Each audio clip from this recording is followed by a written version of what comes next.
Hello everyone, आप सभी का फिर से एक बार स्वागत है UGC net GRF Hindi study group में। जैसा कि आप सभी जानते हैं, यूनिट 10 से हमारी नई सीरीज चल रही है माटी की मूर्तें दिसंबर एग्ज़ाम के लिए। तो माटी की मूर्तें में हम भूमिका करा चुके हैं और रजिया बलदेव सिंह ये भाग 2 करा चुके हैं। रजिया भाग 1 और बलदेव भाग 2। आज हमारा भाग 3 सरजू भैया क्लास शुरू हो रही है। आप जाकर दोनों भाग हमारे डिस्क्रिप्शन बॉक्स में जाकर देख लीजिएगा, लिंक वहाँ पर दे दिया गया है। और हमारे टेलीग्राम से जुड़ना ना भूलें। तो आइए सरजू भैया भाग 3 शुरू करते हैं, क्लास का आरंभ करते हैं। तो आज हम सरजू भैया भाग 3 करेंगे और कल हम मंगर को पढ़ाएंगे। आइए शुरू करते हैं। सरजू भैया,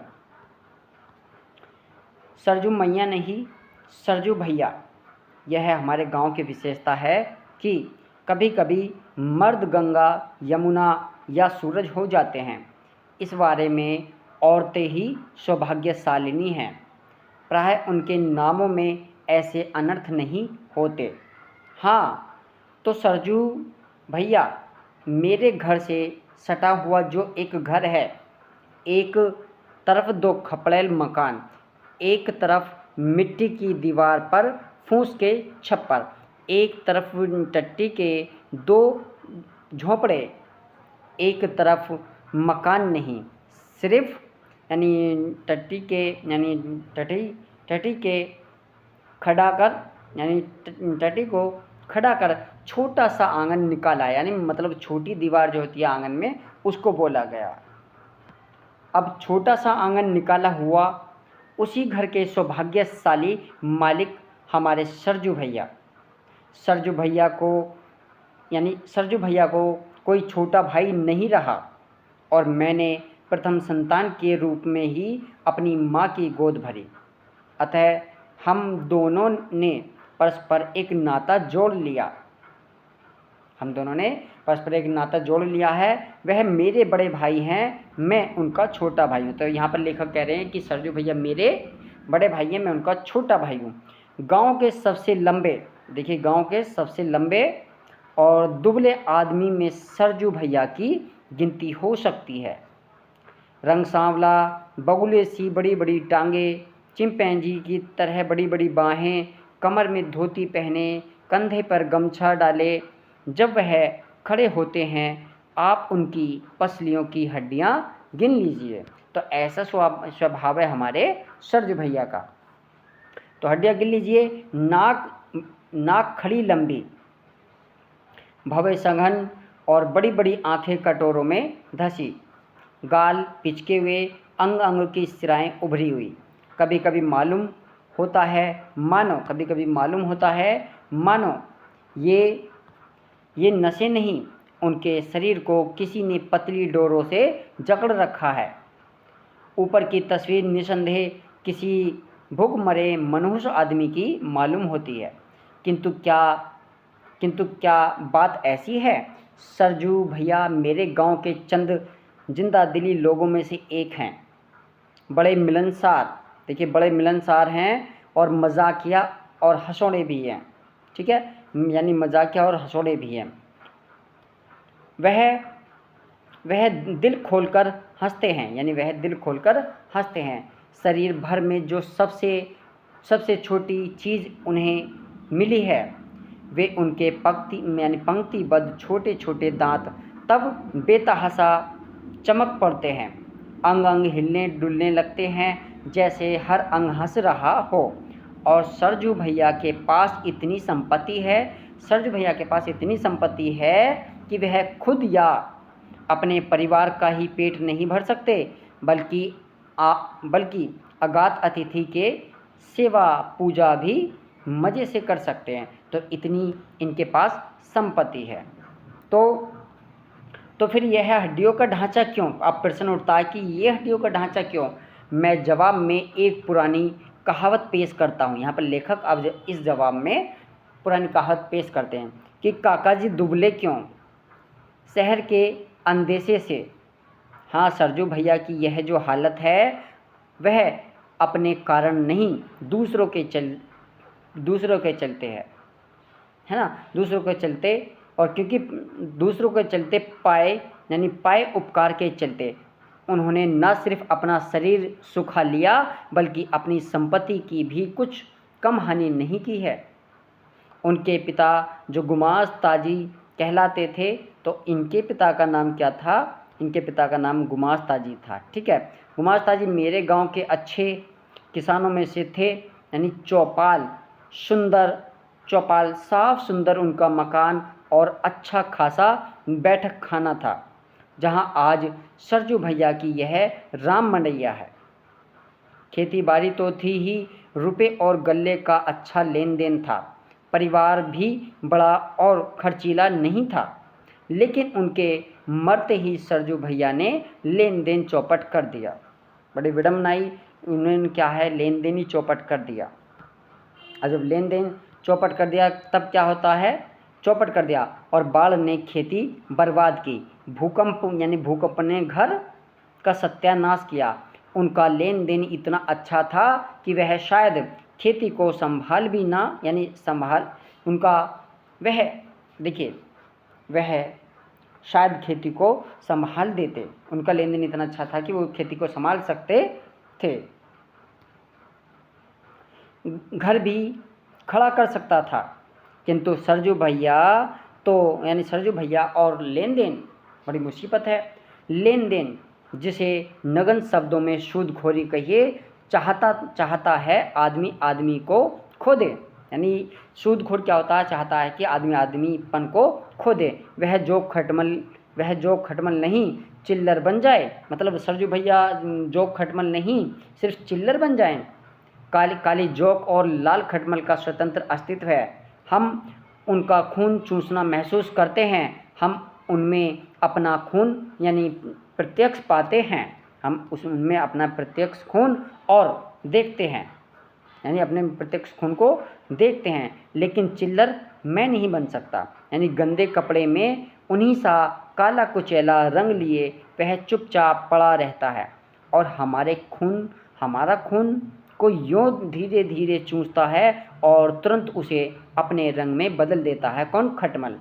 कि उसका चूसना हम जल्द अनुभव नहीं कर पाते, और अनुभव करते भी हैं तो जरा सी, यानी सुगबुगी या ज़्यादा से ज़्यादा चुनी मात्र, और अनुभव करके भी उसे पकड़ पाने की तो कोई खुर्दबीन ही चाहिए। सरजू भैया चिल्लर नहीं बन सकते।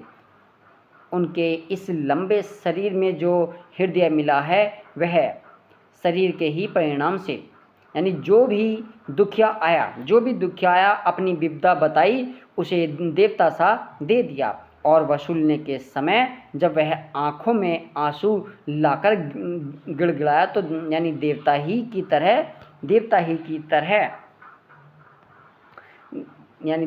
की तरह पसीज गए। सूद कौन कहे, कुछ ही दिनों में मूलधन भी शून्य परिणित हो गया। उल्टे अब वह खुद हाथ फेर में व्यस्त रहते हैं, यानी हाथ फेर में व्यस्त रहते हैं। बाढ़ और भूकंप ने उनके खेत और घर को बर्बाद किया ज़रूर, लेकिन सरजू भैया, मेरा यकीन है आज की फटेहाली से बहुत कुछ बचे रहे। यदि लेन देन के बाद भी इन दोनों की तरह ही पूरा ध्यान दिए होते, मतलब मकान पे और खेती पे ध्यान दिए होते, और यह नहीं कि वह जी चुराने वाले या आलसी और बोधाग्रस्त थे, मतलब वो काम करने में बड़े दिलचस्प भी थे, ये हमारे लेखक का कहना है। ठीक है, बड़े दिलचस्प थे और कहते हैं, यानी नहीं, ठीक इसके खिलाफ चतुर, फुर्तीला और कामकाजू आदमी था। ठीक, कैसे थे? फुर्तीले थे, चमकीले थे और चतुर भी थे। लेकिन करें तो क्या? उन्हें दूसरों के काम से ही कहाँ फुर्सत मिलती है। अब दूसरों के काम क्या है, सुन लीजिएगा। यानी गंगा भाई के घर में बच्चा बीमार हुआ, वैद्य को बुलाने कौन जाए? ठीक है, अब वैद्य को बुलाने कौन जाए? सरजू भैया। हृदय को बाजार से कई सौदा सुलभ लाना है, वह किसे भेजे? सरजू भैया को। खबर आई है राम कुमार के मामा जी अपने गांव में सख्त बीमार हैं, उनकी खोज खबर कौन लाए? सरजू भैया, यानी सरजू भैया से बढ़कर कौन दूसरा धनवान होगा। यानी परमेश्वर को एक रजिस्ट्री करनी है और खिनात कौन करेगा, सरजू भैया।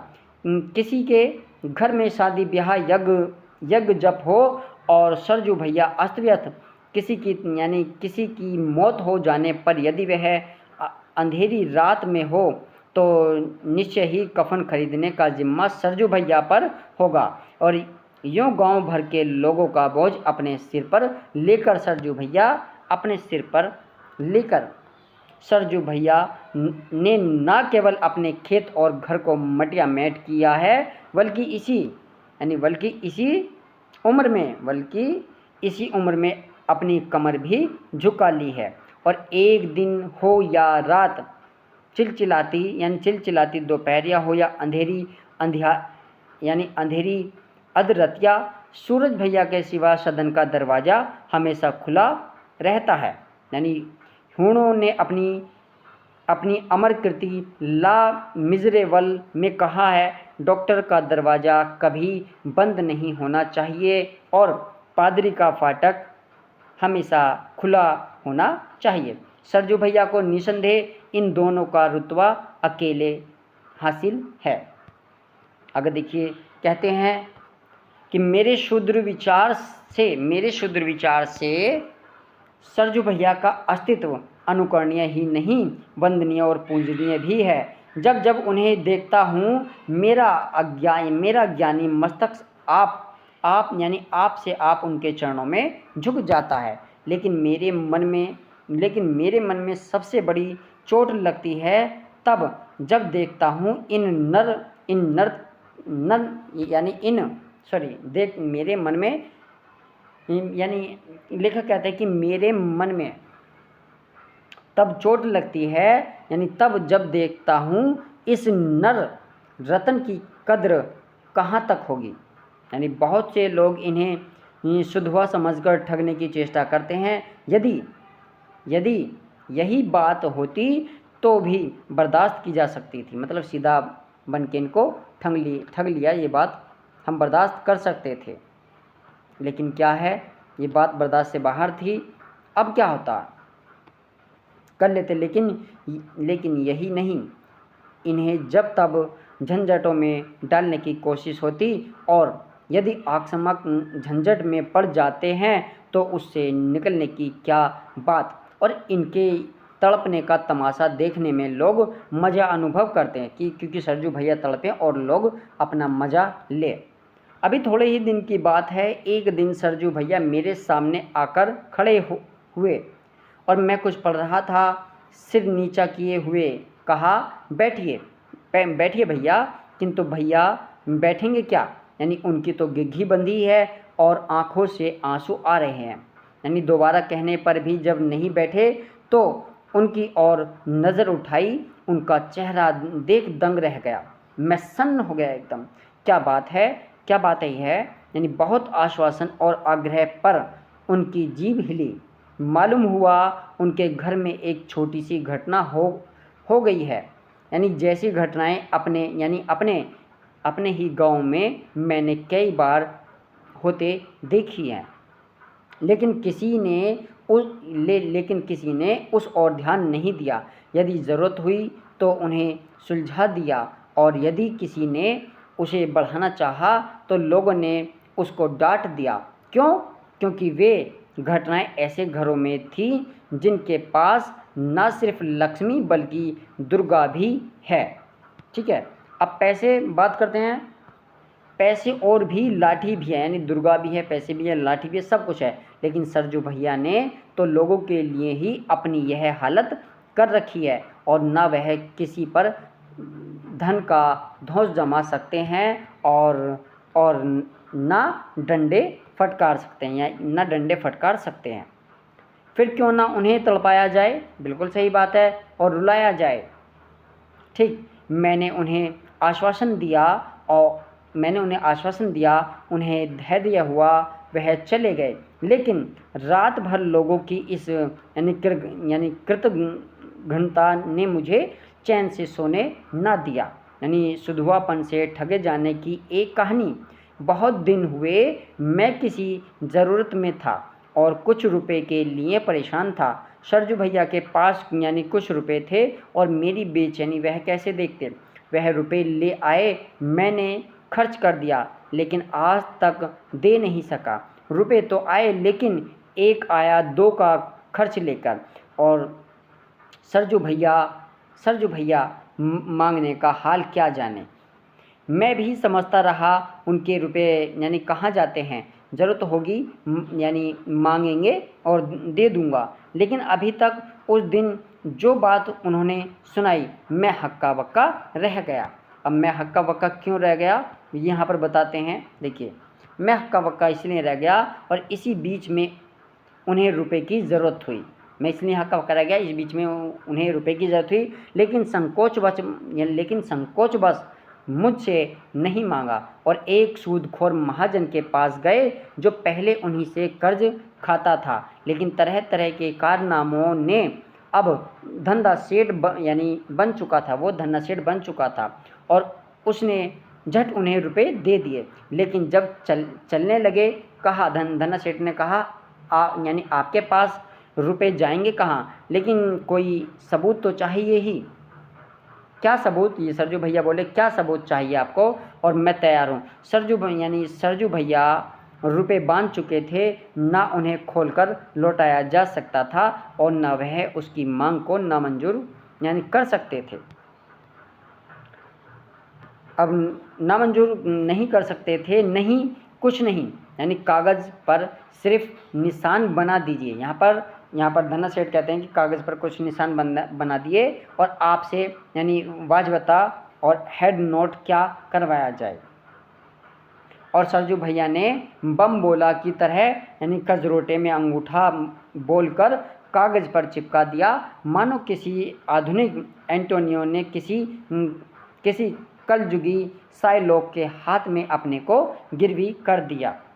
अब वह कहता है यानी जल्दी रुपए यानी दे दो, नहीं तो मैं नालिश कर दूंगा। और नालिश कितने की करेगा, यानी कौन ठिकाना। अब नालिश कितनी करेगा मतलब उसके घर की नीलामी कर देगा, कौन जाने। अब सरजू भैया यानी बेचारगी में बोल रहे थे और मैं उनका मुंह आश्चर्य से देख रहा था। आपने ऐसी गलती क्यों कर दी, लेकिन इसके अलावा इसका जवाब वह क्या दे सकते थे, यानी क्या करूं, रुपए बांध चुका था। अब मैं क्या करूं भाई, मैं तो रुपए बांध चुका था। अगला देखिए, अब सरजू भैया के 5 संतानें हुई, लेकिन बेटियां ही बेटियां हुई थी। उनकी धर्मपत्नी जो लंबाई में उनके विपरीत बहुत ही बौनी होने पर भी यानी गुणों में उनकी ही तरह थी, हाल ही में यानी बेटा पाने का अरमान लिए मरी है।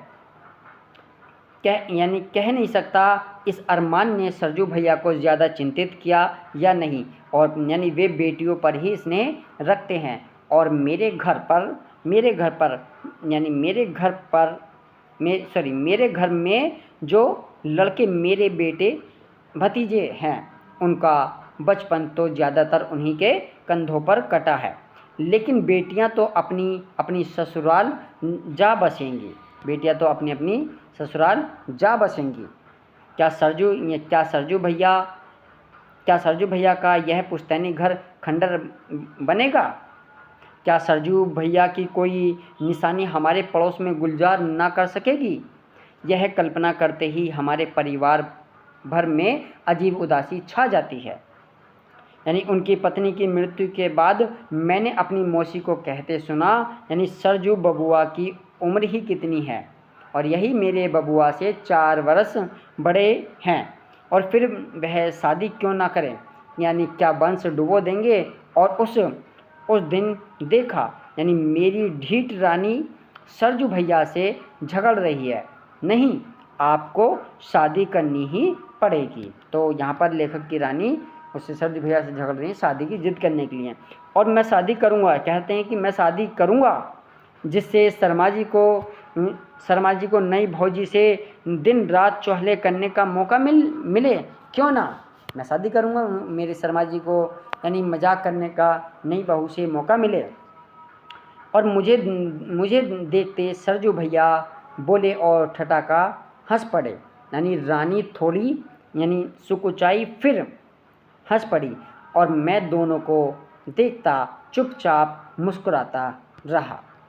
ठीक है, तो आज यहाँ पर आपका सरजू भैया क्लास कंप्लीट होता है। आई होप कि ये क्लास आपको अच्छे से समझ में आया होगा। और जिन्होंने हमारा पहला भाग रज़िया, दूसरा भाग बालदेव सिंह नहीं देखा है, जाकर डिस्क्रिप्शन बॉक्स में देख लीजिएगा। और आज आपका तीसरा भाग हमने कंप्लीट करा दिया है। और क्लास को ज़्यादा से ज़्यादा शेयर कीजिए, चैनल को लाइक कीजिए, सब्सक्राइब कीजिए एंड शेयर कीजिए।